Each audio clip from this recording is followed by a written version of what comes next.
Welcome to Scale School Module 2 Creatives That Convert. I'm here with Pilothouse Creative Team Lead to discuss some of the things that you're going to learn in this upcoming module. Why are creatives so important to the Scale School process? Well, I think post-iOS apocalypse, whatever you want to call it, creatives are more important than ever. Creatives have always been important, but I mean, with the loss of data signals, creative is becoming more and more powerful as a tool for advertisers, marketers, anyone to communicate value through visuals. So it's a very important part of your funnel and your arsenal. Break that down a little bit. Why are they more important because of the data loss that we've experienced from iOS 14.5? Yeah, I think you're seeing data signals change, and with the shrinking of the attribution window from 28 days to 7 days, we are seeing on the inside and people that we're speaking with just general content trends becoming scrappier. You need to invite clicks, you need to get clicks, and those clicks are super valuable now that you have less data further down, past the 7-day mark. So that as a whole has impacted our creative strategy, and you're seeing that across the board with other advertisers as well. So for that reason, creative is the easiest and most effective way to get clicks.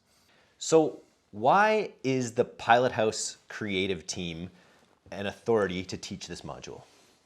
Well, I think it's important to provide a little bit of context. Pilothouse, our roots are in media buying. We've grown from a company of 5 or 6 people through to 120 in a relatively short period of time, just over a year. And creative as a whole at Pilothouse was built around our media buyers. Literally the first creative hires that we made were media buyers that we converted into creatives, and we created a role called content management, which is the analogy that we like to use is they kind of ride the same pair of skis that our media buyers do as they go down the hill. So, it's media buying attached to creative. And I think creative is only effective if it's attached to the data and the actual results within the campaigns. So that was the first thing that we did at creative. And then the next layer in the onion, whatever analogy you want to use, is all of our design and actual creators. So, we have graphic designers, we have video editors, we have copywriters, we have page developers, but they all work in tandem with our account team, so our media buyers and our content managers. And I think that approach is really important because you can create content all day, but if it doesn't work, who the hell cares?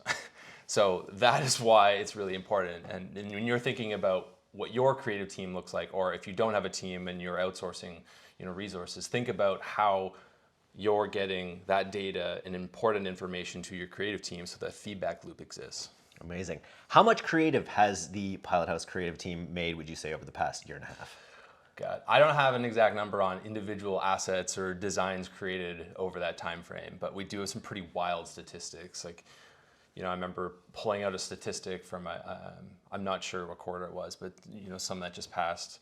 And it's within the 100s. I think we converted all of if you lined up all of our Instagram story ads, head to toe, over a 3-month period, it would go up and down the CN Tower, which is the tallest building in Canada for all of the non-Canadian listeners. So it's huge. We create a lot of content, and I think you can flex on volume, and that's fun and important, but results are really what you need to think about. So yes, we get excited thinking about how much actual content that we create, but I think iteration is important. And like I said, with your attribution window shrinking, unless you can create that content quickly and actually iterate off of what's working, it doesn't actually matter if you can create 450, 500, 600 pieces of content in a month, because that iteration is what allows you to actually optimize your campaigns in the speed at which you need to do it. Nice. So what are students of Scale School going to learn in this unit specifically? Yeah, so whether you're a brand owner, you work in an agency, you're a marketer, whoever you are, we designed this entire module for really everyone. We're trying to provide, at the beginning, we want to provide you with a framework on how you're thinking about your content specifically for Facebook ads, as well as some more tactile tools and templates so you can then take those frameworks and that strategy and convert it into actual content to insert into your ad account. So we're trying to make it so you guys actually have some homework and some take-homes, and you can take some action quickly. What will students actually come away with after they've taken this module? So what we're going to jump into at the beginning is thinking about how you as a brand, a marketer, should kind of conceptualize your content strategy, from top to bottom of funnel, what your visual identity is and what your comfort level is with respect to scrappiness in your approach to creating content. And I think that is a good baseline to step into the next few modules, where we go into how you actually go about designing high-end polished content all the way through to scrappy, fast and furious content that we know works really well on Facebook. And then the final piece is, UGC, or just leveraging your actual users or paid influencers, is such a crucial part of your funnel and your advertising strategy right now. So we're going to talk about how you create relationships, how you source content, and how you just round out your content library and your content strategy for Facebook. So what are some of the pain points experienced by people who are trying to build high performance creatives for Facebook and Instagram ads? Yeah, I think creative as a whole is really intimidating for a lot of people. Often people just don't know where to start. And I think it's really important, and I can't stress this enough, like you often forget about the customer journey. Like, what are people actually wanting to know at each stage of the journey between first impression or first discovery of the brand and actually purchasing that product? That's a simple exercise that we go through, like in the first module, of identifying those pain points for, like, on behalf of your customer, and then reversing that and thinking about how you can create content to answer or address those objections or questions all the way through the journey. Like, that is such an underrated exercise. But in general, people just don't know where to start to actually go about creating content to answer those questions. So whether you're a big brand, small brand, I think one of the hardest challenges is figuring out how to align your resources to create that content. And there's not a one size fits all. You can hire a designer, you can outsource the creative. There's a whole bunch of solutions, and I think we're going to walk you through how to go about doing some of those things.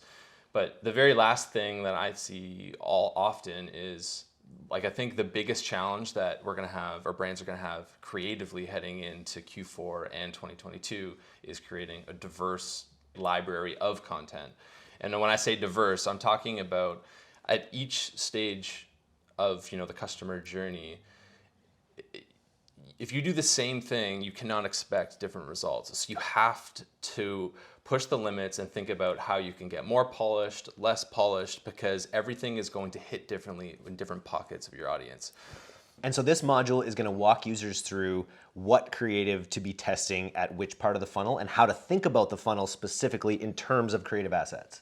100%. That's what we're going to address all the way through this module. How to go about thinking it, what those questions are, how to identify those key angles that you want to lean into for some of those early creative tests. And if you're already testing angles, thinking about more that you could perhaps lean into, and then taking those angles and actually creating content.